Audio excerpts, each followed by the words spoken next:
Hello everyone. So இன்னைக்கு நம்ம என்ன பார்க்க போறோம்னா C program யூஸ் பண்ணி ஒரு இயரை எப்படி லீப் இயரா இல்லையான்றதை எப்படி ஃபைண்ட் பண்றது, அதே மாதிரி ஒரு நம்பர் ஆட் நம்பரா இல்லை ஈவன் நம்பராங்கிறத எப்படி C program யூஸ் பண்ணி கண்டுபிடிக்க போறதுங்கிறது தான் இன்னைக்கு வீடியோல நம்ம பார்க்க போறோம். ஸோ இன்னைக்கு மொத்தமாக நம்ம 2 ப்ரோக்ராம்ஸ் பார்க்க போறோம். ஃபர்ஸ்ட் வந்து லீப் இயரா இல்லையான்றதை செக் பண்றது, செகண்ட் ப்ரோக்ராம் வந்து ஆட் நம்பரா ஈவன் நம்பராங்கிறத செக் பண்றது. ஃபர்ஸ்ட் நம்ம லீப் இயரை செக் பண்ணலாம். ஸோ ஃபர்ஸ்ட் நம்ம அதுக்கு வந்து ஒரு இயர் அப்படின்ற ஒரு வேரியபிளை நான் கிரியேட் பண்ணிக்கிறேன். ஸோ இயர் எல்லாமே கண்டிப்பாக மோஸ்ட்லி ஒரு இன்டீஜர் டேட்டா டைப்பில் தான் இருக்கும். அதனால் அதோட டேட்டா டைப்பை நான் இன்டீஜராக ஃபிக்ஸ் பண்ணிட்டேன்.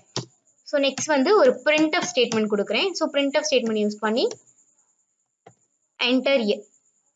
என்டர் தி இயர்னு பிரிண்ட் பண்ண போகிறேன். Enter the year. நெக்ஸ்ட் வந்து யூசர்ஸ் கிட்ட இருந்து என்ன இயருக்கு அவங்க அதை செக் பண்ணணுங்கிறத கேட்க போறேன். ஸோ ஸ்கேன் ஆஃப் ஸ்டேட்மெண்ட்ல ஸோ நம்ம ஆல்ரெடி முன்னாடியே சொல்லியாச்சு, இயருங்கிறது ஒரு இன்டீஜர். ஸோ இன்டீஜர்னா நம்ம %d அப்படின்றத தான் யூஸ் பண்ணுவோம். ஸோ %d கமா அது போய் நமக்கு இயர்ல ஸ்டோர் ஆகும். அதனால ampersand year. So each line of statement in the C program must ended with the semicolon. Next printf scanf வாங்கியாச்சு. இப்போ அந்த இயரை வந்து ஒரு லீப் இயரா இல்லையாங்கிறது தான் நம்ம செக் பண்ண போறோம். நார்மலாவே ஒரு இயர் வந்து லீப் இயரா இருந்ததுன்னா அது 4 டிவைட் பண்ணும்போது வர ரிமைண்டர் கண்டிப்பா 0வா தான் இருக்கணும். அப்படி 0வா இருந்ததுன்னா அது நம்ம லீப் இயர்னு சொல்லுவோம். சப்போஸ் அதோட ரிமைண்டர் 0வா இல்லைன்னா தான் அது வந்து லீப் இயர் இல்லைன்னு சொல்லுவோம். ஸோ அதோட ரிமைண்டர் கண்டிப்பா நமக்கு 0 வரணும் இல்லையா? ஸோ அந்த கண்டிஷனை வச்சு கண்ட்ரோல் ஸ்டேட்மெண்ட்ஸை யூஸ் பண்ணி நம்ம செக் பண்ண போறோம். ஸோ நார்மலாவே கண்ட்ரோல் ஸ்டேட்மெண்ட்ஸ் இல்லை கண்டிஷனல் ஸ்டேட்மெண்ட்ஸ் வரும்போது சில வந்து if else, if statement, if else ladder, ஸ்விட்ச் ஸ்டேட்மெண்ட், நெஸ்டட் ஸ்விட்ச்னு சொல்லிட்டு நிறைய கண்ட்ரோல் ஸ்டேட்மெண்ட்ஸ் இருக்கு. ஸோ இன்னைக்கு நம்ம நார்மலான ஒரு இஃப் எல்ஸ் ஸ்டேட்மெண்ட் யூஸ் பண்ணி தான் பார்க்க போறோம். ஸோ இஃப் எல்ஸோட சின்டாக்ஸ் எப்படி இருக்குன்னா, இஃப் அதுக்கப்புறம் பேராந்தசிஸ்குள்ள வந்து கண்டிஷன் இருக்கணும். ஸோ இப்போ நம்ம என்ன கண்டிஷன்னா ஏர் ரிமைண்டர் 4 ஈக்குவல் டு 0வா இருந்தது அப்படின்னா எனக்கு அது லீப் இயர்னு நான் கொடுத்துடுறேன்.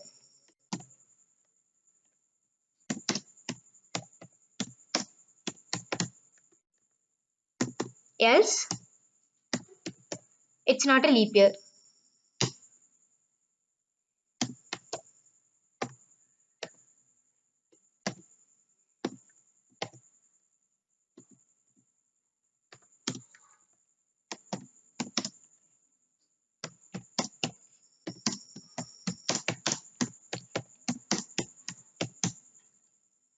It's not a leap year. So இப்போ if else-னாலே நார்மலா அதோட சின்டாக்ஸ் எப்படி இருக்குன்னா if-குள்ள வந்து parenthesis-குள்ள கண்டிஷன் கொடுத்துருப்போம். ஸோ இப்போ இந்த கண்ட்ரோல் ஸ்டேட்மெண்ட் எப்படி ஒர்க் ஆகும்னா, இப்போ நான் உள்ள கொடுத்துருக்க கண்டிஷன் ட்ரூவா இருந்ததுன்னா ஸோ if-குள்ள இருக்கக்கூடிய இந்த லைன் ஆஃப் ஸ்டேட்மெண்ட் வந்து எனக்கு பிரிண்ட் ஆகும்.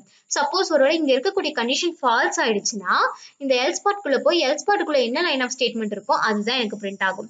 ஸோ ஃபர்ஸ்ட் எடுத்தோடனே கண்டிஷனை செக் பண்ணும்.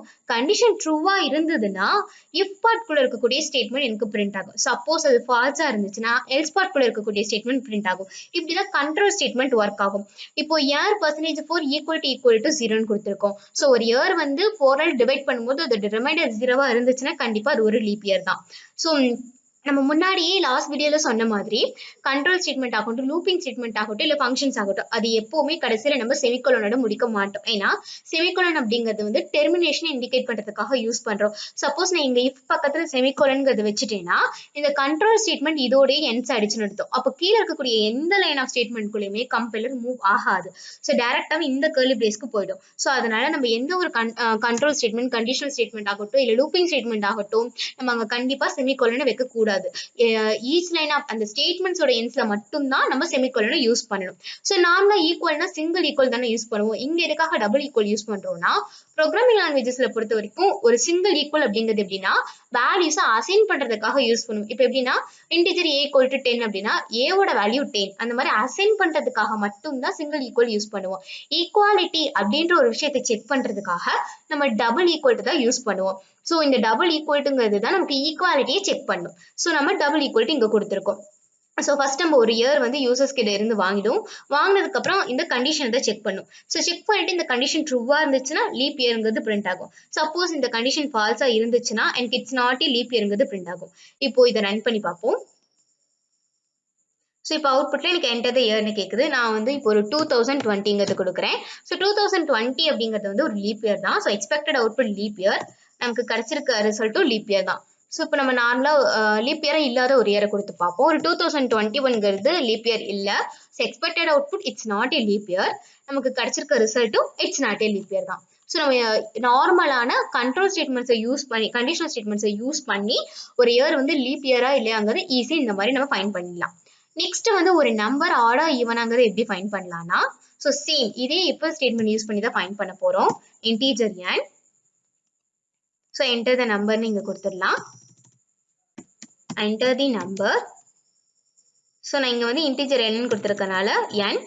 இங்க முன்னாடி இருக்க பர்சன்டேஜ் d நம்ம சேஞ்ச் பண்ண தேவையில்லை. ஏன்னா என்னோட டேட்டா டைப் நம்ம இன்டீஜர் தான் ஃபிக்ஸ் பண்ணிருக்கோம். ஸோ நார்மலாவே ஈவன் நம்பர் எல்லாத்தையுமே நம்ம 2ஆல டிவைட் பண்ணும்போது அதோட ரிமைண்டர் கண்டிப்பா 0வா தான் இருக்கும். ஸோ அதோட ரிமைண்டர் 0வா இருந்துச்சுன்னா அதை வந்து நம்ம ஒரு ஈவன் நம்பர்னு சொல்லலாம். ஸோ அதோட ரிமைண்டர் வந்து நமக்கு 0வா இல்லைன்னா அதை வந்து நம்ம ஆட் நம்பர்னு சொல்லலாம். நார்மலாவே ஒரு ஈவன் நம்பரை வந்து நம்ம 2ஆல டிவைட் பண்ணோம்னா அதோட ரிமைண்டர் கண்டிப்பா 0வா தான் இருக்கும். ஸோ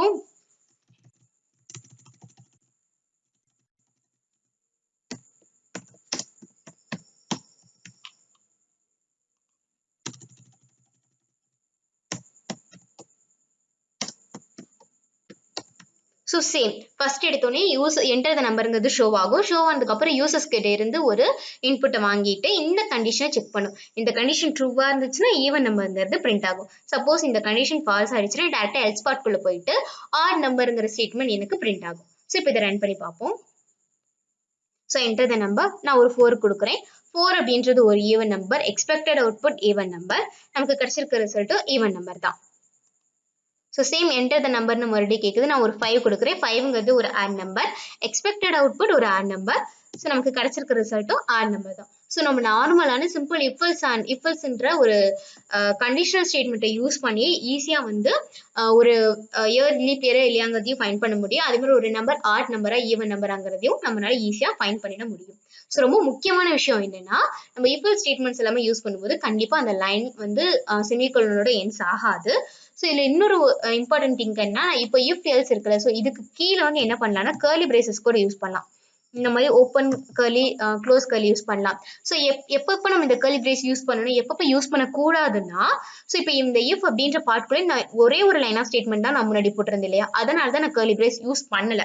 இப்போ சப்போஸ் நீங்க இந்த இஃப்குள்ள ஒரு 4 to 5 ஸ்டேட்மெண்ட்ஸ் போட போறீங்க, மோர் தென் 1 ஸ்டேட்மெண்ட்க்கு மேல நீங்க கொடுக்க போறீங்க அப்படின்னா கண்டிப்பா நீங்க அங்க கர்லி பிரேஸ் யூஸ் பண்ணிருக்கணும். இப்போ ஒரே ஒரு சிங்கிள் லைன் தான் யூஸ் பண்ணிருக்கீங்க, சிங்கிள் லைன் ஆஃப் ஸ்டேட்மெண்ட் தான் கொடுக்க போறீங்கன்னா அங்க நீங்க கர்லி பிரேஸ் யூஸ் பண்ணுன்ற அவசியம் இல்லை. கர்லி பிரேஸ் யூஸ் பண்ணாமே நீங்க கொடுத்துக்கலாம். சப்போஸ் மோர் தென் 1 அப்படின்னா நீங்க கண்டிப்பா அங்க கர்லி பிரேசஸை மென்ஷன் பண்ணிருக்கணும். சேம் இஃப்க்கும் அதே மாதிரி எல்ஸுக்கும் அதே மாதிரி தான் நம்ம யூஸ் பண்ணுவோம். ஸோ இதுல ஏதாவது டவுட்ஸ் இருந்துச்சுன்னா கமெண்ட் பாக்ஸ்ல கமெண்ட் பண்ணுங்க. தேங்க்யூ.